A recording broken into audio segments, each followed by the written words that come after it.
We're up here in KIRK YETHOLM. It's over for another year at least. It's been a phenomenal race, very exciting. We're both really sad that it's over. It's an experience for Lloyd and also an experience for me, being up here and following along the route. But Lloyd, let's hear all about this year's race.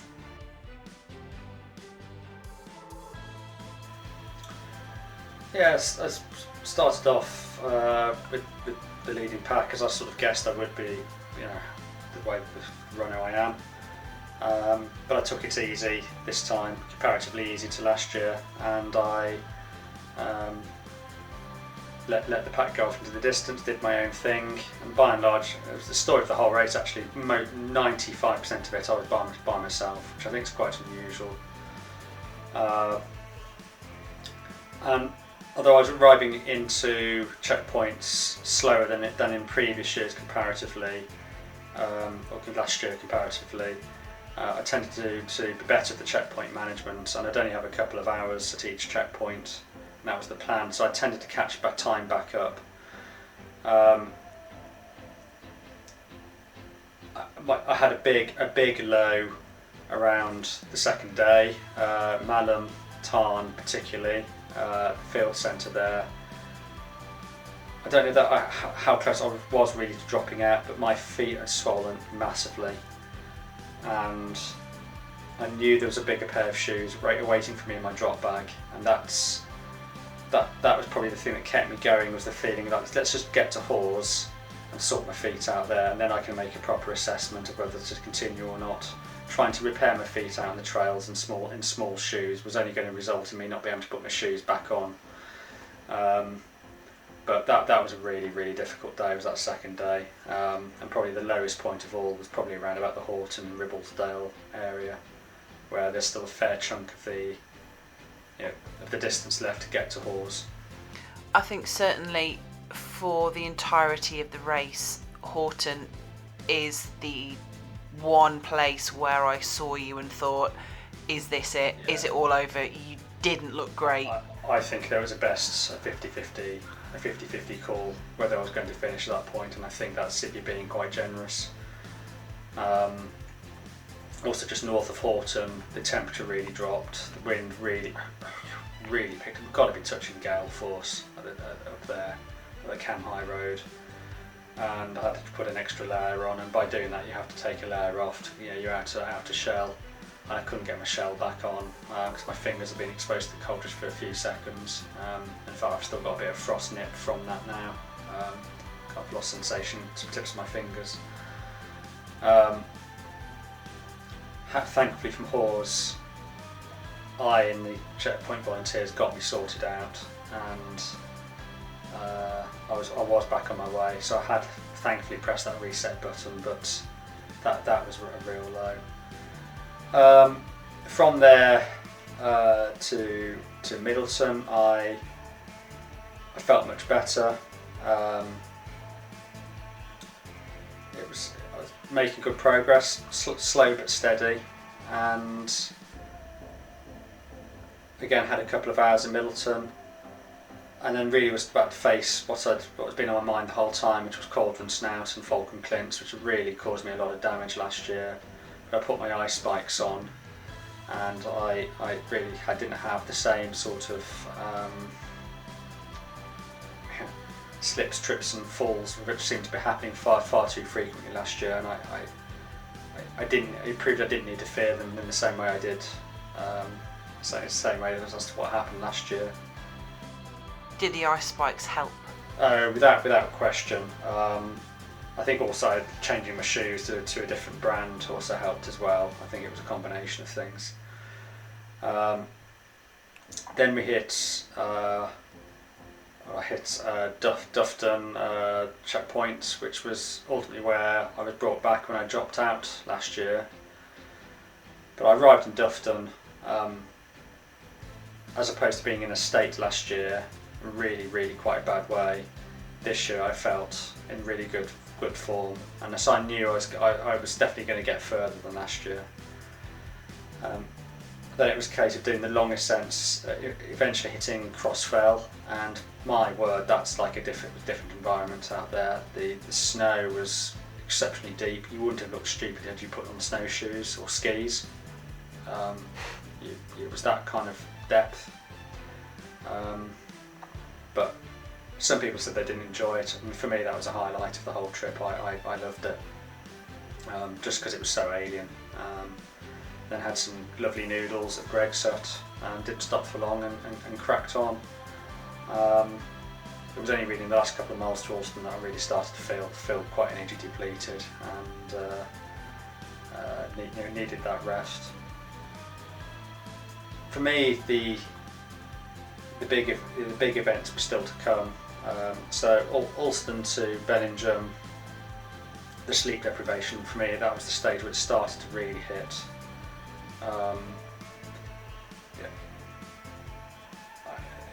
Energy gels kept the sleep monsters away up until that point. Now the energy gels were doing nothing, and I had to have some power naps, and it just didn't really do much. I included a 10-minute power nap in some moorland on a rock for 10 minutes. It did what it needed to. It gave me some energy back, but for now I was forever seeing like mallards in a forest, a carved mallard for some reason. Don't know why. Perhaps because you're in a forest round wood. Trees, pigs, enormous quantities of sheep in various states, upside down in groups together, huddled together on a hill. But none of it was real. Most of those at that stage, they were sort of in the occasional thing you'd see that were probably sat in they're just funny category. But they started to become more and more vivid, and it was a sign of things to come.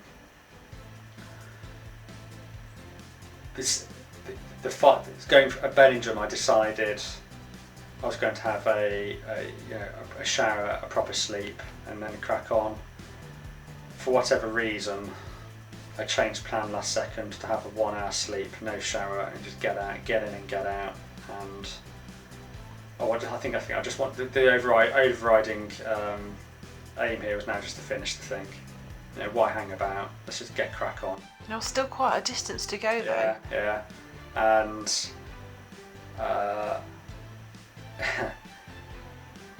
I left the aid station, and within about half an hour the sleep monsters started to hit, and I thought this is not a good omen. But they came and went in waves, and at times it was okay. In fact, I think I saw you out just north of Bellingham, and I was probably in one of my better moments then. But then the light went. It was the night heading into Burness. Got to Burness about 7:30, and then it was up to the Cheviots and Hut 1, Hut 2.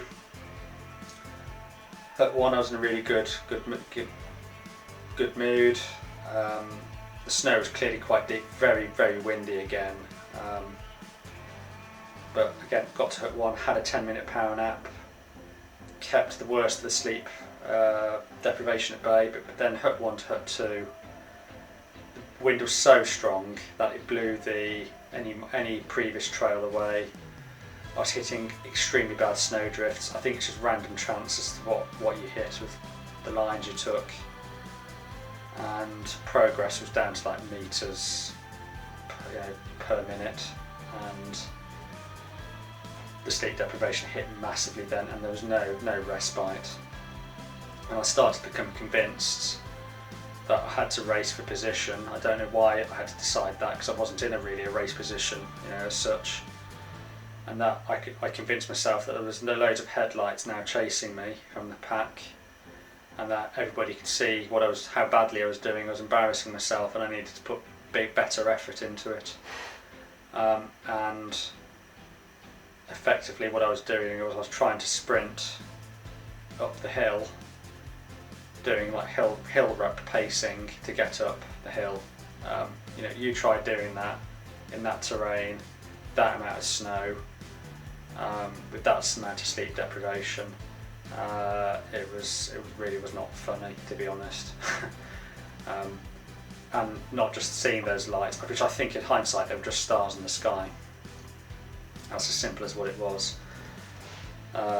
Everything, I was now entering a parallel universe and seeing different things. Nothing now was normal.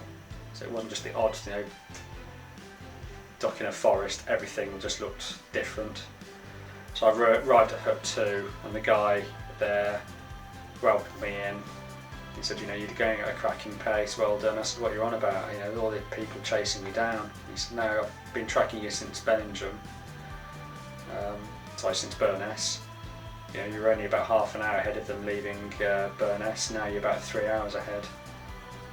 It's all in your head, Lloyd, and I wouldn't believe him. He had to show me the tracker to prove that how far back everybody was. I still to this day, because everything was so real to me.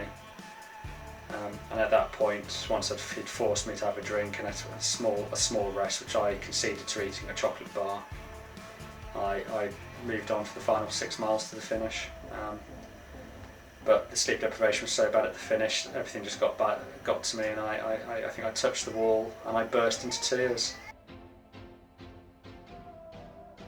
So the emotion that you had when you touched the wall at the finish, was that relief because you'd finished, happiness, more just sleep deprivation? What caused you to well up at the wall? I think it's a mix of all things. I think for me, what happened between Hut 1 and Hut 2 had a huge amount of to account for that. I think had I had more sleep probably at Bellingham, and therefore the issues at Hut 1 and Hut 2 wouldn't have materialised, then I think I would have finished in a slightly different fashion and would have reacted slightly differently. But it is what it is. At the end of the day, I finished it, and I earned my medal, and I can at least now say I've actually finished the spine race and I've touched that wall at last.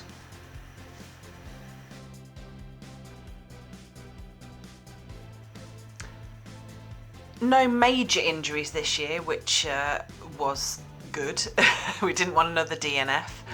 But any small ones? Anything happen out there? So, my ankles are, well, call it my feet really. The feet are very swollen up to, including the ankles. So I'm hobbling around a bit. That'll go down in time. It's nothing you've not experienced before. No, it's just the effects of 270 odd miles.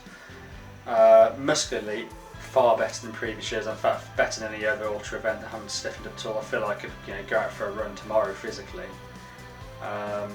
Apart from the feet. Apart from the feet.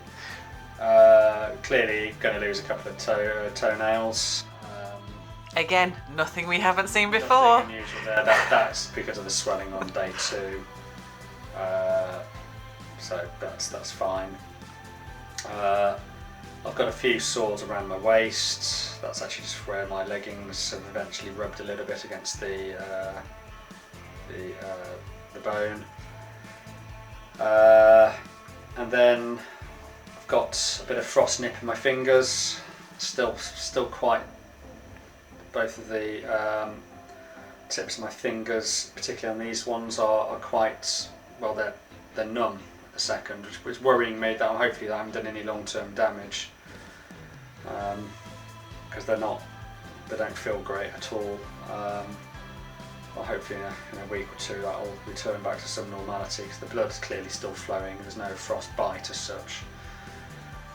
Other than that, I think I'm in reasonable shape. I suppose there's the usual, feels like my tongue has been rubbed by sandpaper, which is the combination of being out in the cold air but also eating. Your body's not designed to consume the amount of bars and flapjacks and whatever else there is, and I've got quite a lot of sort of sores on my tongue and mouth that will eventually heal, but it makes eating actually quite a challenge.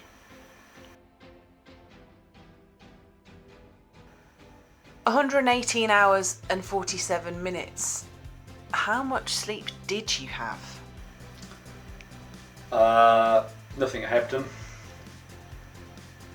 Pretty much 2 hours at checkpoints 2, 3 and 4, and an hour at checkpoint 5. That was enough to see me through. I finished in an absolute state because I was so aggressive in my sleep strategy on the 5th checkpoint. Would I have changed it? I don't think I would. I think I got what I needed, but I gave myself no wriggle room, and I made it far more challenging than I needed it to be. But it was the best to do the best time I could have done. That's what I needed to do, and that's what I did. Out on the course, I think I only had 3 mini sleeps. The first, I had 4 minutes sleep on Hadrian's Wall, which did nothing. I had a 10-minute power nap just north of Hadrian's Wall, which fresh and definitely made a difference. And then on the final stage to the finish at Hut 1, I had a 10-minute power nap, and I definitely just needed that. It didn't really help me. It didn't feel like it helped me, but it would have made a small difference. The power naps that you had out on the course, then, did you actually get your sleeping bag and bivy bag out and get into them? No, didn't need it. I was nice and toasty. You just choose a sheltered location, and for a 10-minute power nap, the one though, I think I had a 10 minutes just north of Hadrian's Wall. I think I had something like 4 or 5 layers on, so I was nice and toasty. How do you feel about this year's performance then? Well, I came here to complete it, and that's exactly what I did. I came away with what I wanted. Okay, I came 17th, but that wasn't relevant to me. For me, I'm amazed I finished as high as 17th, but that wasn't my goal, and I had 2 previous failures, and I really wanted to put those demons to bed. I've a couple of years now. I've had these spine T-shirts that you get when you come and do your registration, and they've just been stuck in the drawer. I can't bring myself to wear them because I just feel like I haven't earned them. This time I've now got a Spine Finishers T-shirt. I suspect I'll be wearing it around the house a fair bit now. So that's me. I feel now it's been a story of redemption.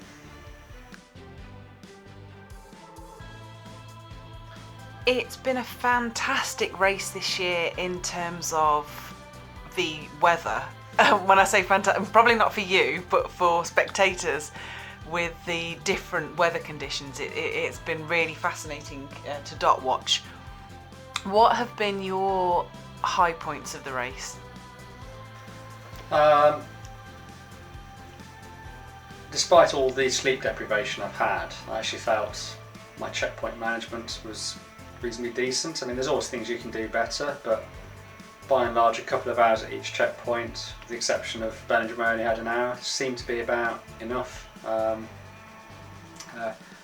think also out on the course itself, I personally loved Crossfell after Dufton, down to Greg's Hut as well. That was a spectacular scenery, very alien terrain that I've never experienced, certainly not in the UK. And it was, I just loved it out there. It was really amazing. They're some of my overriding memories. But also the other highs for me is that there's talk about the Spine family, and it sounds really cliched, I think, but unless you're there, you don't really appreciate that it really is a family. It's a family of competitors, the volunteers, who are almost all universally, no, it's not almost, all are all universally amazing, and everyone works together and has a good time under quite adverse situations. And for me, that's that's a huge part of the draw of the event for me. It's like no other event. Yeah, I agree that the Spine family, the volunteers are all absolutely fantastic. I mean, even to me as a spectator, you know, chatting with them and seeing what they're doing, it's fantastic. Absolutely, and a lot of the time they're doing huge stints themselves, you know, awake for long hours just for the benefit of the competitors, and yeah, we as competitors were hugely appreciative of that. You know, we can't thank them enough. So those were your high points. So what about your low points of the race? Well, inevitably it was day 2, particularly the bit coming into Malham and Horton. My feet were massively swollen so early on in the race, and I expect I had to put on bigger shoes. That's why I carry them, but I only had a half a size bigger to play with, and I was just thinking, this is now looking really bad. Couldn't run because my feet were just too sore and too mashed up, and not knowing what state they were going to be in once I had looked at the damage and at Hawes. So it was really, everything felt bad, and I just thought, is this going to be a third time DNF? Thankfully it didn't happen, but the omens didn't look good at that time. For me, that was probably the overarching low point. What I described on towards the end between Hut 1 and Hut 5 isn't necessarily a low point. It's something that I don't necessarily look back on it fondly. I see that more as an event that happened, but I think at the time when I was out there and the progress was as slow as it was, that probably sits in the "that was really not funny" category. No, it doesn't. It doesn't sound like something that you would look forward to experiencing. Well, also having these poles, which didn't have the snow attachments on because I wasn't expecting snow that depth. You know, you're using them because you're trying to help them. All they really succeeded in doing is telling me how deep the snow was, because they didn't actually help me propel me along the course in any useful way. So yeah. What's next then? First and foremost, a fair bit of rest. I can't see myself doing anything for the next couple of months.